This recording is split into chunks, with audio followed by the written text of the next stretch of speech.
É assim que a gente tem que trabalhar aqui no Esporte do UOL.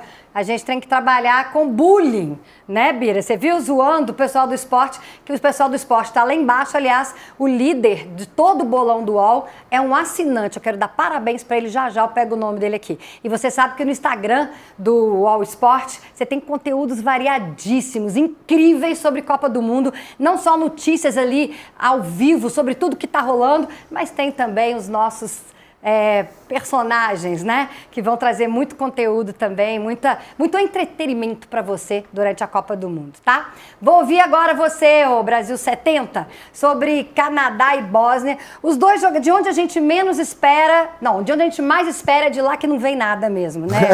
Não é, Bira? Porque ó, o principal jogador, né, do Canadá é o Alphonso Davies, que nem entrou em campo, jogador do Bayern de Munique, muitas lesões, ele acabou nem sendo escalado, nem entrou durante o jogo.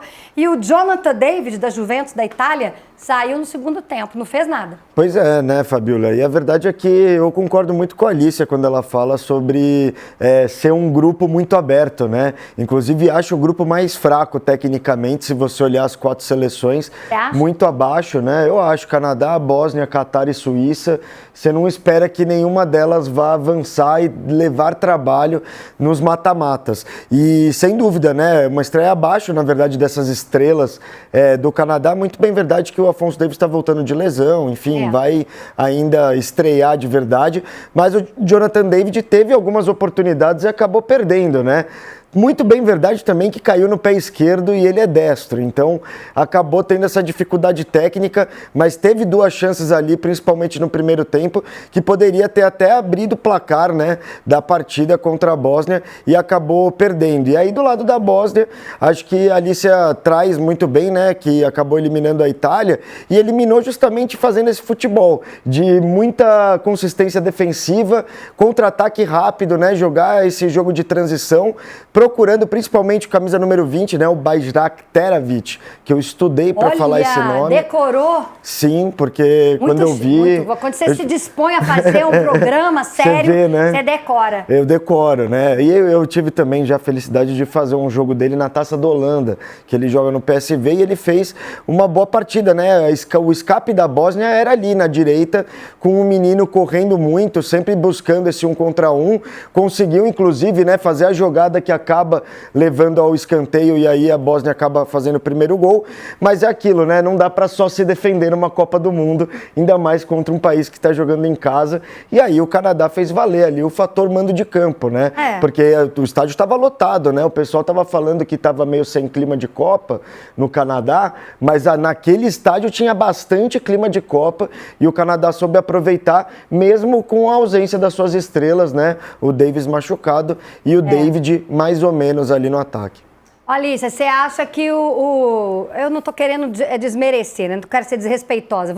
Eu ia falar uma palavra que a gente usa muito no futebol, vou falar outra. Você acha que o Catar, a seleção do Catar, vai ser a lanterna? Essa seleção vai ser a lanterna do grupo? Ela que vem, né, 2022, né, se preparou 12 anos para a Copa de 2022, acabou sendo eliminada na primeira fase, mas aí agora vem para essa segunda Copa aí consecutiva.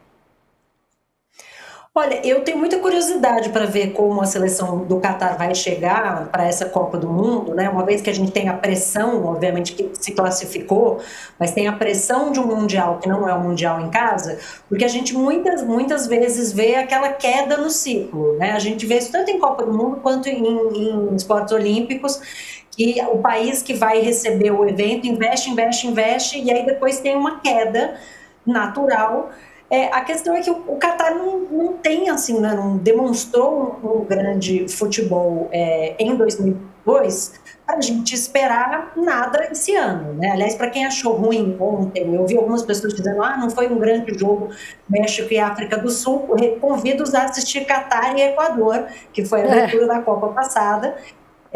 Acho que a tendência é o Catar ser, eu agora lembrei, quase usei a mesma expressão que você provavelmente ia usar, Fabíola, mas acho que vai ser o time com enorme possibilidade de segurar essa lanterna, porque o Canadá já não deve fazer o que fez em 2022, que segurou a lanterna do grupo justamente do Marrocos, né? Aquele grupo em que o Marrocos saiu em primeiro, tendo Croácia e Bélgica no grupo.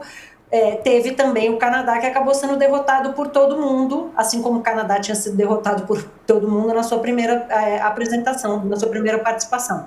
Eu acho que é uma boa possibilidade de o Canadá avançar, ou como segundo ou como terceiro colocado desse grupo, porque tem muitos bons talentos, né? Como eu falei aqui no começo, é uma seleção que investiu muito em recrutar, e aí recrutar desde a base, né, buscando no mundo inteiro jogadores que tivessem essa relação com o Canadá. Tem um trabalho físico muito bom, então assim, foi um jogo muito intenso fisicamente, e acho que por isso ele pesou bastante para a Bósnia no final, que é um time mais velho.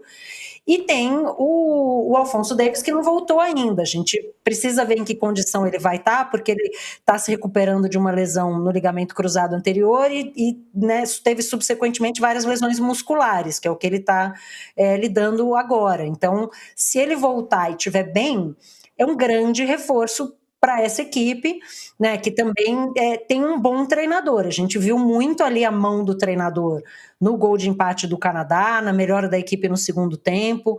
Então, tem uma boa possibilidade de conseguir vencer o Catar. E aí, a partida com a Suíça, o mais provável é que perca. A Suíça, né, é uma seleção mais forte. Mas temos o fator casa. Então, acho que tem uma boa possibilidade de o Canadá ser um dos times que avance nesse grupo, que eu concordo, é o grupo mais aberto. E vamos lembrar que pelos cruzamentos, né, os cruzamentos desse grupo com o grupo A, assim, tem uma possibilidade de quem passar desse grupo conseguir chegar nas oitavas. Então, acho que assim, tem muito canadense sonhando com esse pontinho que descolou em casa hoje. E tem aqui eu tô de olho em vocês, tá, gente? Aqui no chat, vocês não acham que a gente vai fazer o programa sozinho, eu, Alice e Bira, não. Quero vocês aqui com a gente. O Rogério Buarque tá falando aqui, o Canadá participou da Copa de 86, participou 86 e 2022. Essa é a terceira Copa do Mundo do Canadá, né, Bira? É uma seleção muito sem experiência em mundiais também. Apesar de ser sede, talvez seja o país sede, porque o México sabe jogar bola, tem tradição no futebol. Os americanos falam que vivem uma Gold Generation aí, uma seleção que promete, segundo eles próprios. O Canadá não dá para esperar um grande desempenho, né? Sem dúvida, entre os três países sedes, é o que menos tem tradição no futebol, apesar de que os americanos também não têm muita, né? É que existe um investimento, pensando que a Copa é em casa, de ter o Pochettino ali no banco de reserva, você tá ali com alguns garotos também que se espera muito, né? O próprio Pulisic, que é um jogador ali já renomado no futebol europeu, mas se você olhar os três, realmente o Canadá é inexpressivo no futebol, né? Essa é a bem verdade. Tanto que não me surpreendia quando as pessoas falavam que os canadenses não estavam muito ligados ali na Copa do Mundo, primeiro porque são poucos jogos, né? É aquele país sede meio anexado, né, no bolo, porque são 13 jogos só que vão acontecer no Canadá, então não dá para sentir de verdade aquele clima de Copa, e eu acredito que essa falta de força mesmo do próprio esporte, né, do futebol ali em terras canadenses, também faz essa seleção ser talvez a mais fraca entre as três do país sede.